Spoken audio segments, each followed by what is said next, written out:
Hello, hello, mon nom est Emmanuel Diaz et aujourd'hui on va parler des 5 qualités qui vont faire de vous un bon manager. Ce fameux manager, il est la représentation de l'entreprise auprès des collaborateurs. C'est celui qui donne vie et qui donne du corps aux valeurs de la boîte, à son histoire, à sa façon de régler des problèmes, de saisir des opportunités. Bref, il est l'interprète de ce qu'est une marque. Il est l'interprète de ce qu'est la culture d'une boîte.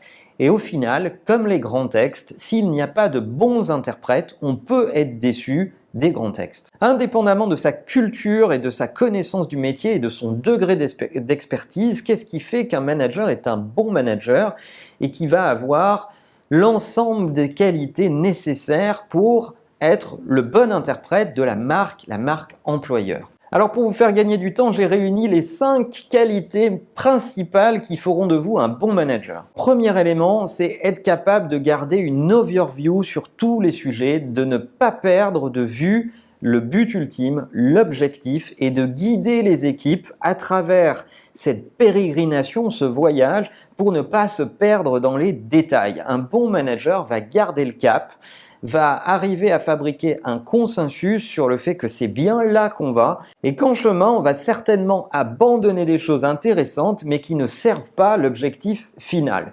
Donc oui, c'est un bon capitaine qui garde le cap sur le bon objectif. La deuxième qualité, c'est sa constance. Être capable d'être d'humeur constante, se rendre lisible de ses équipes, ne pas être sensible aux humeurs du jour ou d'un jour. Lorsque vous êtes lisible de vos équipes, lorsque vous avez établi une matrice relationnelle avec vos équipes pour savoir quand est-ce que ça va bien se passer, quand est-ce que ça va moins bien se passer, ça rend tout le monde beaucoup plus confortable. Il n'y a rien de pire que les sautes d'humeur chez les managers qui n'ont pas la même attitude, n'ont pas le même point de vue, n'auront pas la même réaction face à des événements identiques. La troisième qualité, c'est de considérer que le temps de ses interlocuteurs est aussi précieux que le sien. Quand un manager commence à considérer que seul son temps est précieux et que les autres doivent s'adapter, travailler à n'importe quelle heure et dans n'importe quelle condition pour servir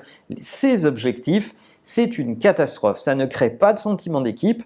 Non, les réunions, on les met à un moment où tout le monde est d'accord et confortable pour les mener et pas à un moment qui vous arrange vous et exclusivement que vous. La quatrième qualité, c'est de ne pas avoir peur d'être challengé par ses équipes, ne pas avoir peur d'être contredit, ne pas avoir peur d'être poussé dans ses retranchements, parce que c'est dans ces moments-là que les raisonnements prennent corps, qu'on crée une unité de point de vue et qu'on crée du consensus, de la volonté d'avoir challengé toutes les options ensemble et d'en retenir une. Quand un manager a peur d'être challengé par ses équipes, lorsqu'il ne l'encourage pas, alors ça relève de la pièce de théâtre, mais pas du management. Et enfin, la cinquième qualité, c'est de déléguer et de ne pas utiliser ce réflexe qui est de dire « pousse-toi de là, je vais le faire à ta place » parce que ça me prend moins de temps de le faire que de t'expliquer. Dans ces conditions, on ne fait jamais grandir les autres.